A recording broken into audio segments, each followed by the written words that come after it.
Welcome back, Keepers of the Flame. Okay, 2026. So when we have this lovely little new year that everybody kind of has this weird pattern of like getting all over and like, oh, it's the fire horse year. Not yet. Not until the 20th. This is why they poo-poo astrology and intuitive nature and all that other crap, is because it's not crap. But you know, like I'm just using their words. They don't want people to succeed. That's the whole purpose. If you're a successful slave, it makes them look bad. Okay. So when we're making plans, when we're doing this, that, and the other thing, we do need to come to terms with the fact that, like, yeah, there's a specific energetic pattern that's coming into the planet and leaving the planet and then coming back into the planet and then leaving. So we want to catch those tides, right? We want to get on those tides. So I believe the Astrology Podcast has a really cool thing where they put out an astrological yearly calendar of two really good days during the month and days that you want to avoid making any major decisions via whatever it is. Okay, and that's $50 up until January 6th or 7th on the Astrology Podcast. So go support them. You know, he's having a rough time with his wife having cancer, so go support that human, and then humans, and then when you're going about it, use your intuition. People love to say, oh, you're just being this, you're just being that, don't do it now, blah blah blah blah blah. You know, there's an intuitive power that happens inside your body. Okay, there's an intuitive power. And yes, sometimes excitement can overtake you, but the intuition itself will step in and say, this is great. I love this. There does need to be a plan. You need to do your homework. You need to do your research. And yes, it does squash it a little bit because you're like, oh, fucking paperwork. I hear you. I'm right there with you. We'll burn together in that flame.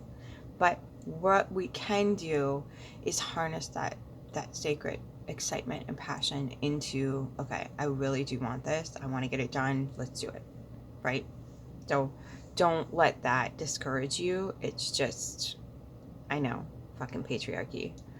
Yes, we are passionate, excited creatures.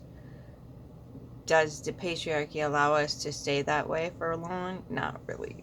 So this is this is where you know, worshiping Saturn gets you into a little bit of a clusterfuck, because when it's your whole existence, you got to be careful. So making sure that you keep the joy alive, even though in the northern hemisphere it's gray, it's snowy, it's whatever. So keeping that alive. So it's tricky. I hear you. It's not an easy thing. And so napping is good. Just loving yourself, acknowledging that, you know, there's this lovely spark inside your body is just enough. It's just enough. It's in there somewhere. I might not have it blazing in front of my sights right now, but I know it's there, and I trust that it's there, and I'm willing to do what it takes to keep that going. Okay. So then you get into the dates and whatnot. So I think I gave it on the 2026 read. But like between the 6th and the 9th are pretty auspicious days, and then the 17th of January is a pretty good day. So if you want to start something, your own business, a project, endeavor, whatever it is, you know, moving, deciding to move, deciding to stay, putting out whatever it is, launching, or what is it? Not necessarily launching, pitching ideas, that stuff. Those are good dates for those. The other thing is too, is this is a year of like standing pretty firm, not in beliefs, but in maturity. Because the people who comprehend that, like, what's happening right now is yet another manifestation of people believing certain things.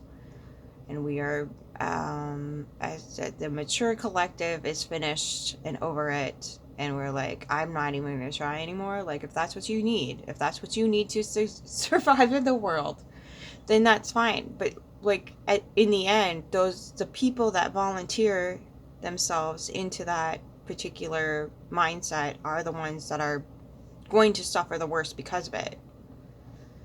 We have this weird propaganda thing that, like, it's the witches and the pagans that suffer horrifically and they're the ones to blame and blah blah blah blah blah. No, that's not how this works. If we're not under your contract, we're not under your soul contract or your perpetuation of belief structure, we have to sit back and watch innocent children who had no choice in the fucking matter die.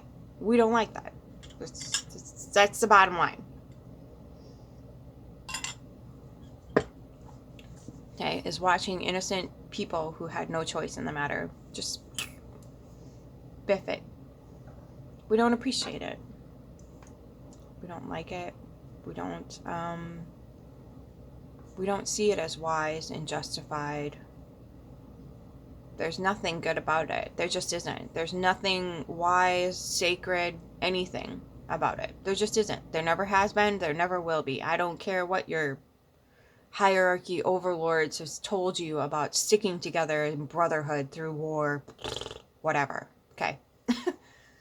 Those days are gone. Okay. The people are starting to talk about the monad. I'm like, it's not even that. Drop the Jesus. Drop it. Unless you want to get in 27 other people that came before Jesus. I think it's 27. It could be more than that. I counted 27. People born of a virgin.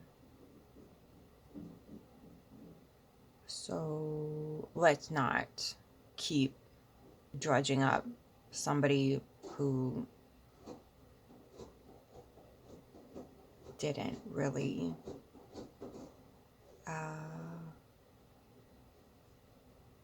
save us through killing himself, because that's going to perpetuate the hierarchy narrative of somebody who is willing to die for blah blah blah blah blah. Okay.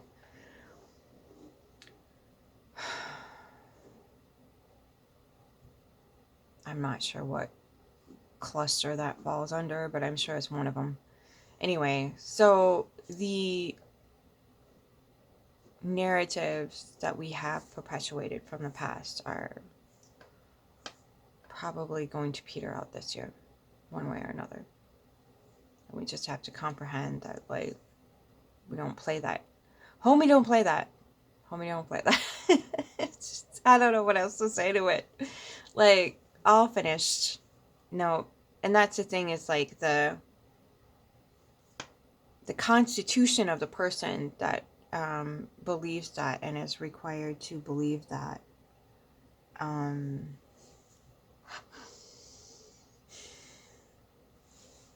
it just hasn't reached a particular type of maturity, and it needs to be regarded as a cautionary energy. Just caution.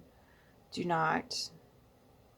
You just have to comprehend the type of person that would need to believe such narratives, the type of person that would have to hold that sacred. Okay?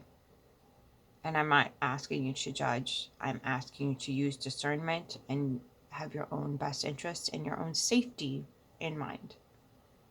Okay? Okay?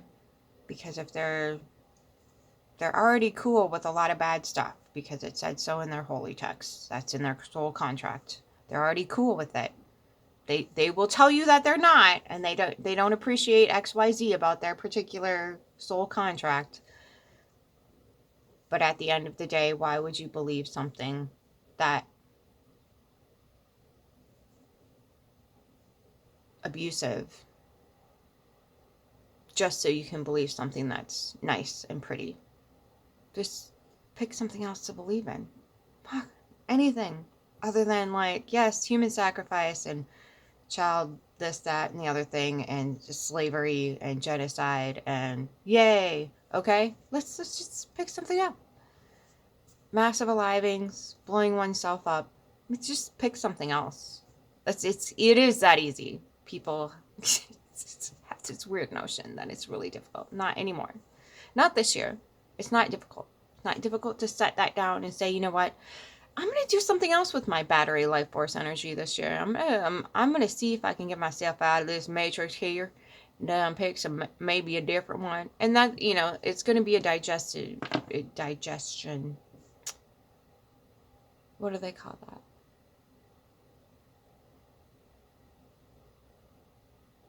Where the caterpillar turns to mush.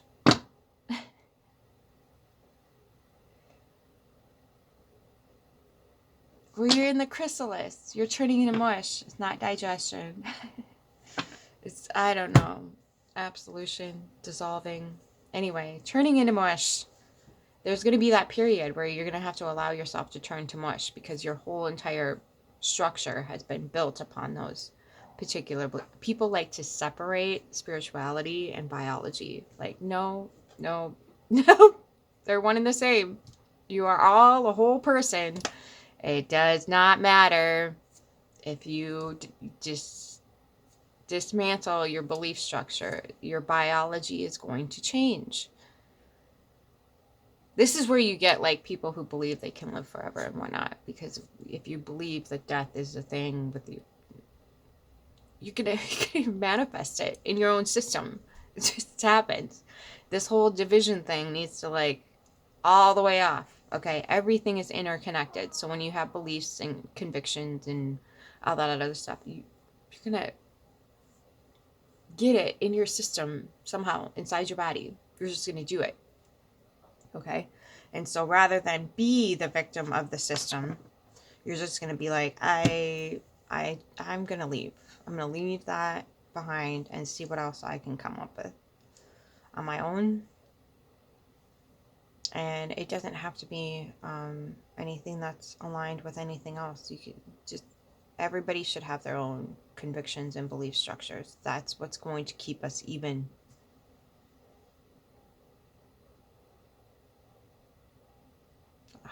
It's a hard concept to, like, really grasp and bring into reality. But everybody, this whole, like, one belief structure is what's killing us. This whole hierarchy, authority is what's killing us. Now, I'm not saying that everybody needs to be the same thing. That's the problem, is everybody has this notion that if everybody's equal, we're all supposed to be the same. No, I'm saying the field in which we conduct our energy on, in which we are human on, needs to be level. It's going to be difficult, and yes, some of us like to live in on the ocean side. Some of us want to live on a mountain. Some of us want to live in the valley. Some of us want to live by a fucking inland sea. Some of us want to, have, like, a little creek or a stream. Or some people want a desert area and live next to a canyon. And some of us want, all of that juju, yum, gushy go within us. Look up your cartography. See where you're best planted on the earth. I think it's fascinating. I think it's so cool. So, cartography is where, like, your lines go across the earth, and then, like, if you're lucky, you get a cross point. And then you have an aim. You have an aim, and it's glorious. So, where and it's all different modalities, like and Shasta and Sedona and all those, like, sacred places in the US kind of, like, cross a lot of spiritual people's cartography. And then you get some that are like, oh, you're gonna have the best healing here. You're going to have the best spiritual experience here. You're going to have the best career here. You're going to meet your loved one here. You're going to blah, blah, blah, blah, blah here. You're going to, all those cool little, like your financial system is really going to grow in this particular area. Your communication is going to be better when you're here. Your relationships tick, or there's a love line. And all that good gravy. So like if you find a line that crosses, I would live there. I would go live there. I just would. I would go live there. Or at least go vacation and see if you could live there. So when we have a year like this one, it's a speaking up about your way of living, about your purpose here, about your sanctity, your sacredness, and nobody gets to touch it because that's yours. Your sacredness, it doesn't belong to anybody else. You can share aspects of it with other people, but at the end of the day, it's always going to be yours. It's not ever anybody else's. And that's, the general collective wants you to believe that they're entitled to it. That they're entitled to tell you, like, if you don't join our club, like, you're just an abomination, an infidel, a devil worshiper. But that's your narrative. I don't believe in that. That's not what I believe. That's your narrative that you're forcing on other people. I think there's choices and there's consequences. That's where I put my little stock when it comes to the narrative of good and evil, or I don't know what you would call it. There's choices and there's consequences, but that involves personal responsibility. A lot of people really don't like that. A lot of people get uncomfortable with that, and that, I can tell you from experience, it is not comfortable. It is not the mostest of the greatest feelings. It is not. It's not. It's okay, I done fucked up, Aaron, and I'm going to have to take the heat, and I'm going to have to sit in that fire, and I'm going to do it. Because I'm finished blaming everything on the outside of myself because this, that, or the other thing happened. Okay. And then a beautiful thing happens. It's not just like a liberation thing. It is a coming to terms. I think this was probably the bestest pivot point for me when it came to personal responsibility. Is it deepened it because there was an aspect to it that was like, okay, this is a co-creation. I wasn't doing this all by myself. I'm not alone in this. And then not only did the personable responsibility deepen, it became so much more sacred because of the co-creation. Like this was a whole thing that was happening all at once. It's a whole thing, and there were so many different people and energies involved in it. And it wasn't necessarily like it was a relief or like I got to blame shift because I had to take responsibility for my part in it. Abso-fucking-lutely. But then there's something that comes into your awareness that has, like, I don't know, like, I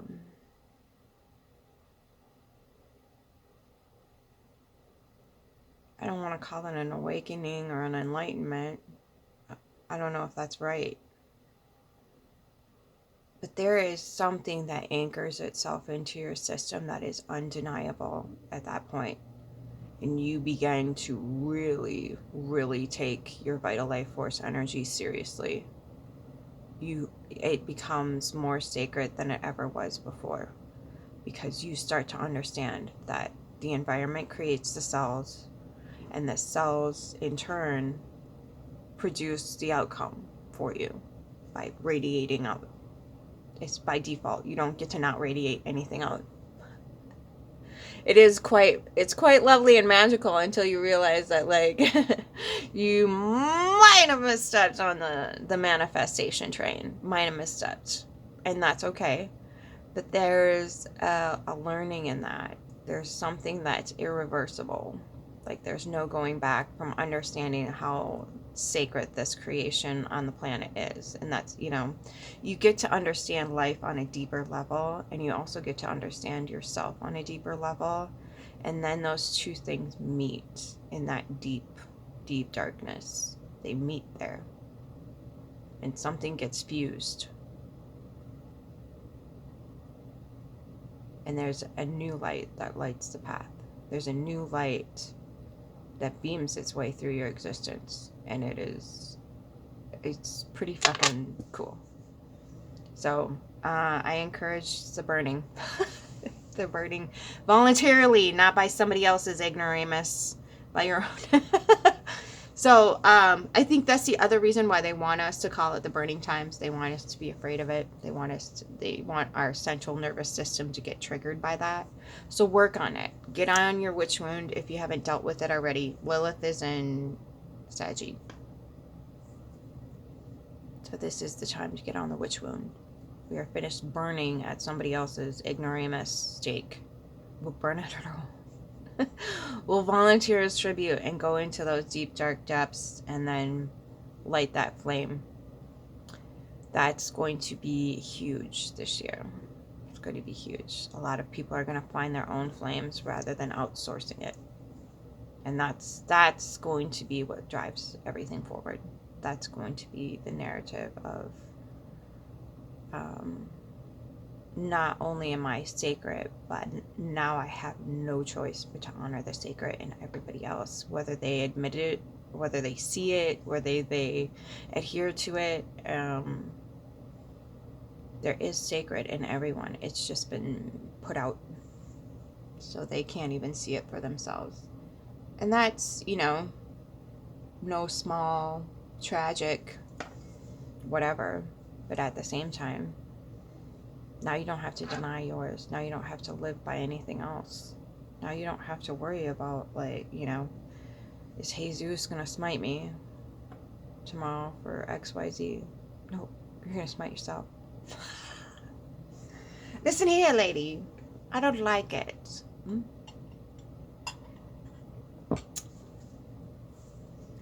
Right, but it puts that...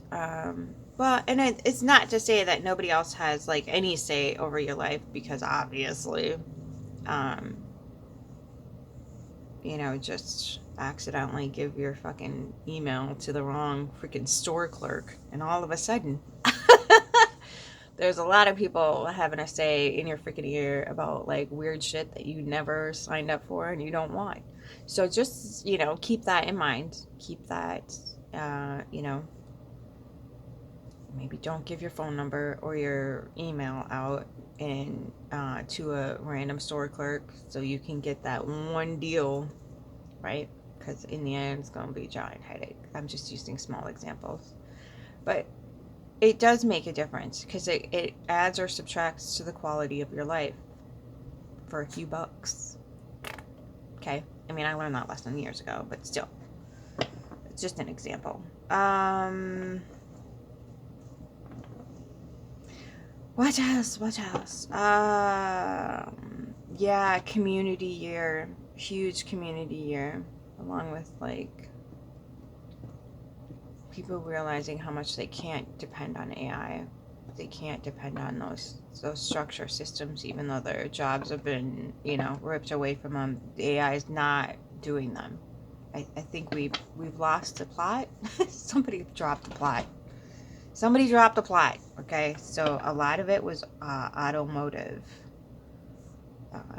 jobs that were lost, if you didn't notice. A lot of it was. And then we're all like, oh, they want Venezuela's oil. What?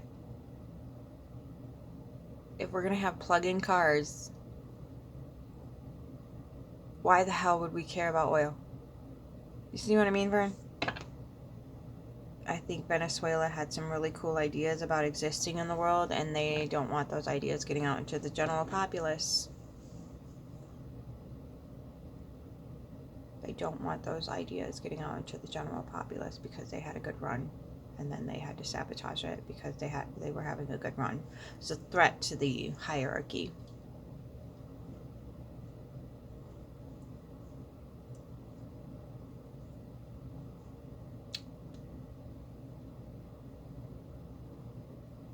So the idea is that it's now rebellious and dangerous to be a good person, to look out for your community, to really have their best interest at heart. Ruh-roh, Reggie. Now what are we gonna do?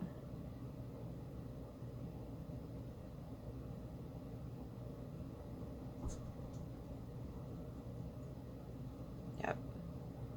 All the villains are running the show, and we worshipped them for far too long and gave them big heads and made them think that that's what they were supposed to be doing, when in actuality they're pretty freaking horrific what they were doing behind the scenes. I don't remember the dude's name. Let me see if I can look it up quick.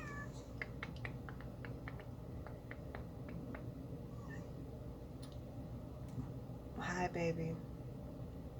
Sorry, Lily just knocked my crap.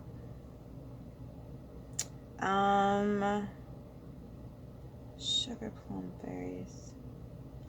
So there's I think he's a professor, and he had given a speech on how the hierarchy works, so we can kind of understand the scene of the Epiphiles. How the heck?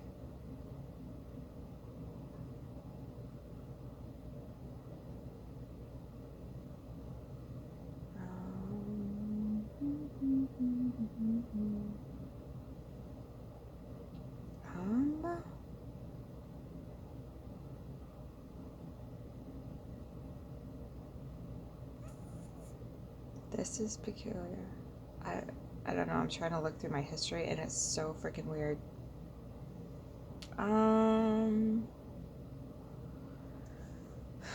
Sugar plum fairies. He's nope, not that guy. Close, but no dice. Oh, you should go watch Why Billionaires Want You to Be Christian Now. Jimmy the Giant. Rap.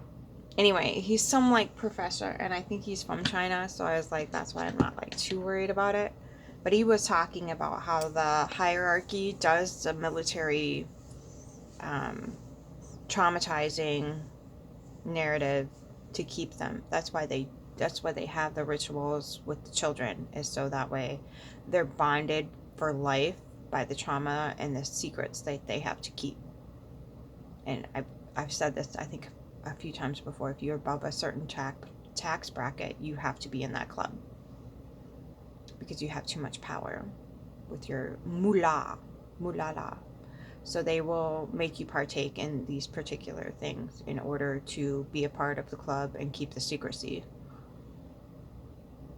which involves doing terrible, horrible things to innocent beings. That's part of the hierarchy. That's part of the club globally. It's not just the US, it's global.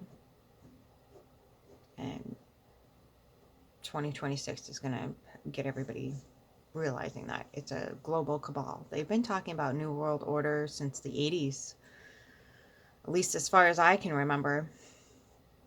And so that's the New World Order. That's the that's how they get people to stay in line. So these are all traumatized people claiming power and leadership over the globe.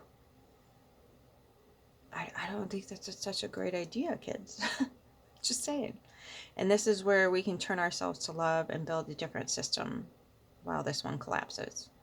So that's going to be the biggest thing in 2026, is building a foundation of solid trust with yourself, self-love, intuitive nature, letting that telepathy rise so they do not get control over that. And they are fighting tooth and nail for it right now. I tell you what, they are so pissed off. Anyway, so that is, and that's why the CIA studies it so much, is because they want to figure out how to block it. And they have been for a very long time. And that has a lot to do with the 5G energy and all that other stuff, is muddling the signals that we have, not only the connection to the earth, but the connection to each other. That's the whole reason why they do anything, to poison us, to, put stuff in our laundry detergent, our shampoo and conditioner, our food, household items, whatever.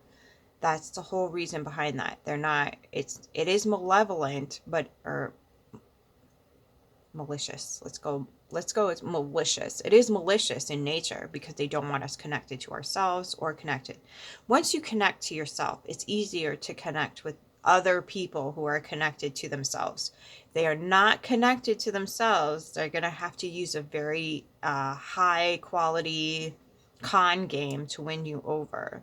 And that becomes difficult. And this is why they don't want people in their body. This is why they don't want people knowing things, acknowledging things, and getting in touch with their inner world, is because it creates a sovereign autonomy within, and then that person becomes less likely to be controlled and manipulated through any narrative from the outside.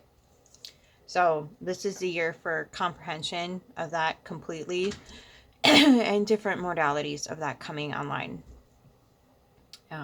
My circle and I, we have a way of doing that in a very sweet, calm, and kind manner, and I am so grateful I know them. If you can, find those similar people, and again, even after years of not having anybody to really talk to about any of that stuff that was going on internally for me, it does eventually manifest itself by default. It has no choice but to do so. And so when the student is ready, the teachers arise. Okay. And then we're all becoming very much aware that this is the hierarchy, is because we all have different things to teach each other, and we're like trading back and forth. Like, yeah, you can come take my course, I'll take your course, and boom, done. Right? So bartering is a huge thing right now. And remembering that, like, everybody is under trauma. No billionaire is out there really enjoying their time on the yacht. They just have to act like they are, because they have to be whatever,